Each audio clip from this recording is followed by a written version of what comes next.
Assalamualaikum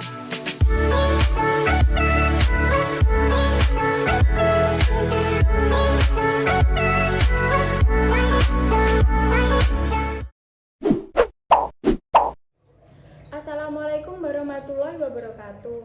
Bagaimana kabarnya hari ini anak-anak? Alhamdulillah baik semua ya. Silakan ketua kelas memimpin doa untuk mengawali pembelajaran kita pada pagi hari ini agar ilmu yang kita pelajari bermanfaat. Oke, apakah hari ini ada yang tidak masuk? Oh, tidak ada ya. Alhamdulillah nihil. Kali ini kita akan mempelajari mengenai materi sistem periodik unsur.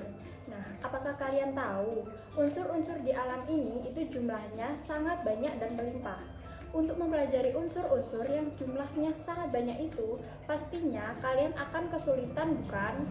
Nah, oleh karena itu kita perlu mengelompokkan unsur-unsur tersebut agar lebih mudah dalam mempelajarinya. Minggu kemarin kalian pasti sudah mempelajari mengenai materi konfigurasi elektron.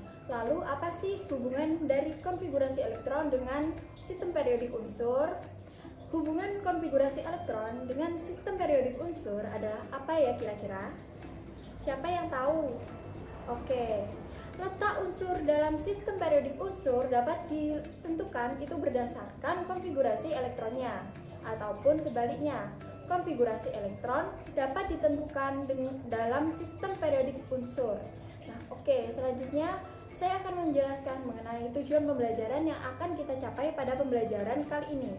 Yang pertama adalah siswa dapat menjelaskan hubungan jenis orbital dengan letak unsur dalam blok S, P, D, dan F dalam tabel sistem periodik unsur dengan tepat. Yang kedua, siswa dapat menentukan letak unsur dalam sistem periodik unsur berdasarkan konfigurasi elektronnya dengan benar. Nah, pokok-pokok materi yang akan kita bahas di sini diantaranya yaitu tabel periodik unsur. Selanjutnya saya akan menampilkan PPT. Nah, silahkan kalian menyimak dan mengamati PPT yang telah saya berikan atau tampilkan di depan kelas. Tahukah kalian hubungan dari konfigurasi elektron dengan sistem periodik unsur?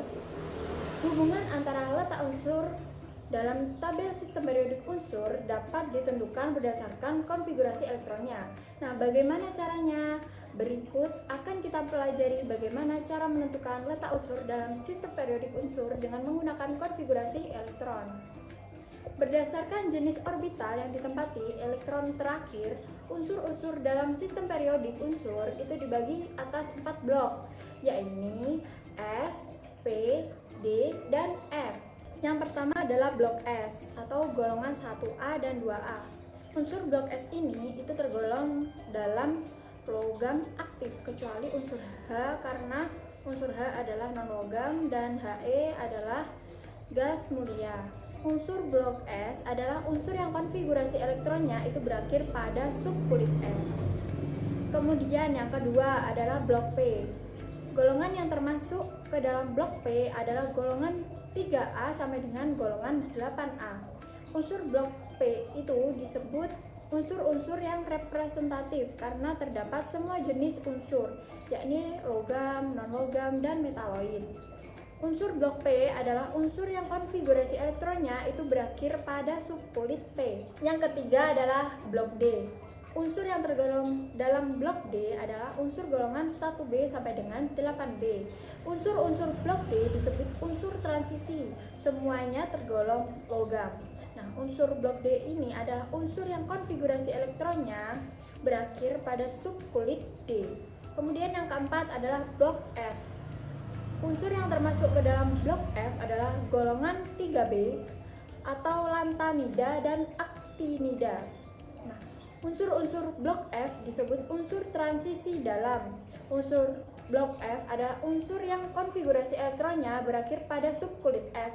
Semuanya tergolong ke dalam logam unsur transisi dalam pada periode 7 atau golongan lantanida bersifat radioaktif. Kali ini kita akan membahas mengenai unsur golongan utama atau golongan A dan unsur golongan B atau unsur golongan transisi. Nah, yang pertama itu golongan utama atau golongan A. Letak unsur pada golongan utama bisa ditentukan menggunakan konfigurasi elektron berdasarkan kulit maupun subkulit. Nah, jika konfigurasi elektron berakhir pada subkulit S atau P, maka unsur tersebut berada pada golongan A. Nah, golongan ditunjukkan oleh jumlah elektron valensinya, nah sedangkan periode itu ditunjukkan oleh jumlah kulitnya. Contohnya pada unsur Na. Na memiliki nomor atom 11. Nah, konfigurasinya adalah 2, 8, dan 1. Kemudian maka Na terletak pada golongan 1A periode 3 karena apabila dijabarkan 1S2, 2S2, 2P6, 3S1. Nah, nomor kulit terbesarnya adalah 3. Nah, sedangkan elektron valensinya adalah 1. Kemudian unsur Cl. Cl konfigurasinya adalah 1S2, 2S2, 2P6, 3S2, 3P5. Nah, sehingga nomor kulit terbesarnya adalah 3. Kemudian elektron valensinya adalah 7. Maka Ca terletak pada golongan 7A periode 3. Kemudian yang kedua adalah golongan transisi atau golongan B. Letak unsur pada golongan transisi ini dapat ditentukan menggunakan konfigurasi elektron berdasarkan subkulit. Nah, unsur-unsur golongan 1B sampai dengan 8B itu mempunyai elektron valensi yang berakhir pada Ns pangkat X dalam kurung N-1D pangkat Y.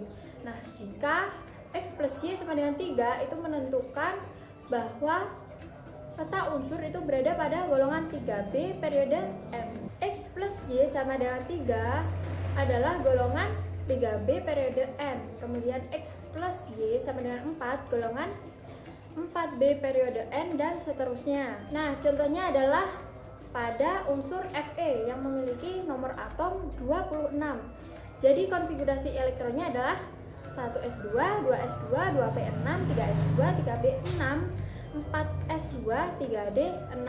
Nah, elektron valensi pada subkulit D itu artinya Fe berada pada golongan B. Elektron valensi pada kulit terluar berjumlah 2 plus 6, artinya Fe berada pada golongan 8. Nah, tepatnya golongan 8B.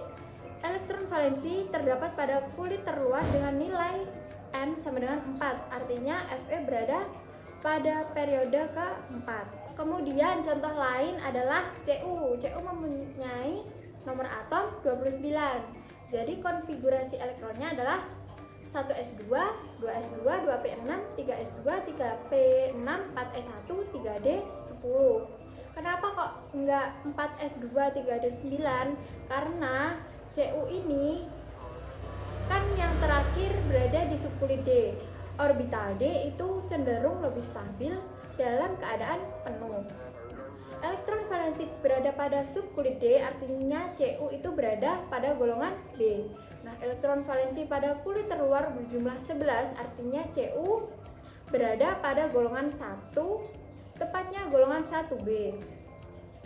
Elektron valensi terdapat pada kulit terluar dengan nilai N sama dengan 4. Nah, artinya Cu berada pada periode keempat. Dari PPT yang telah Ibu berikan dan penjelasan yang telah Ibu sampaikan, apakah ada pertanyaan? Oke, silakan. Saya jawab. Berdasarkan kulit maupun subkulit, jika konfigurasi elektron berakhir pada subkulit S atau P, maka unsur tersebut berada pada golongan A. Nah, saya akan berikan contoh lain, yakni unsur Ca. Ca memiliki nomor atom 20, sehingga konfigurasi elektronnya adalah 1S2, 2S2, 2P6, 3S2, 3P6, 4S2. Nah, berdasarkan kulitnya, KLMN, itu Ca memiliki konfigurasi elektron 2, 8, 8, 2. N itu merupakan bilangan kuantum utama yang menyatakan tingkat energi utama. Nah, berarti pada Ca itu kulit terluarnya adalah 4. Nah, kemudian bilangan azimut L-nya adalah yang menyatakan bentuk orbital tempat elektron berada pada subkulit S, sehingga bilangan azimutnya adalah 0. Jadi bilangan kuantumnya berapa anak-anak? Ya, benar sekali, 4. Nah, bilangan kuantum utama itu menyatakan tingkat energi utama. Nah, itu dapat dilihat berada pada 4s2, jadi bilangan utamanya adalah 4. Bilangan kuantum utama adalah 4. Kemudian L, bilangan kuantum azimut, menyatakan bentuk orbital tempat elektron berada pada subkulit, yakni sama dengan 0. Kemudian bilangan kuantum magnetik, karena berada pada subkulit S yang terakhir, itu maka bilangan kuantum magnetiknya adalah 0, karena hanya memiliki satu orbital saja. Selanjutnya bilangan kuantum spinnya berapa kira-kira? Min setengah ataukah plus setengah? Coba kita lihat. Nah, pada Ca ini itu orbitalnya terisi penuh semua, sehingga panahnya itu mengarah ke bawah.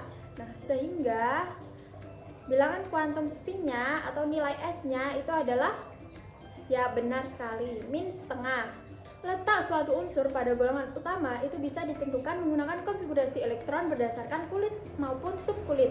Nah, jika konfigurasi elektronnya berakhir pada subkulit S atau subkulit P, maka unsur tersebut berada pada golongan utama atau golongan A.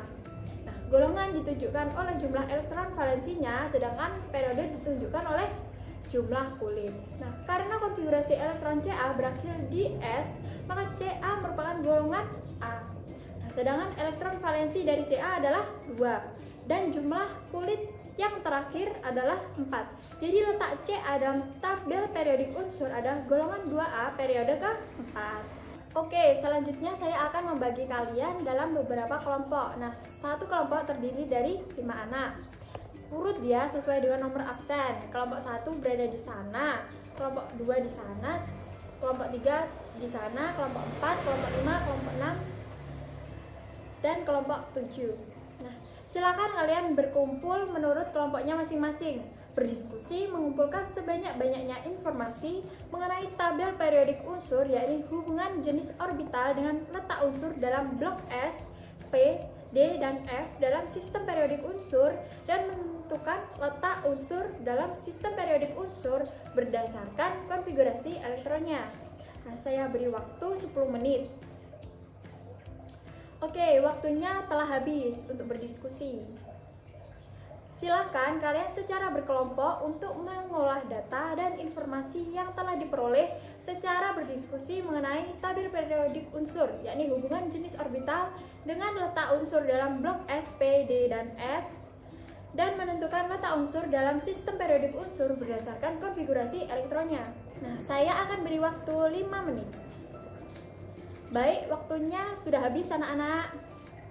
Silakan perwakilan kelompok saja salah satu menyampaikan hasil dari diskusi dan mempersilahkan kelompok lain untuk menanggapi.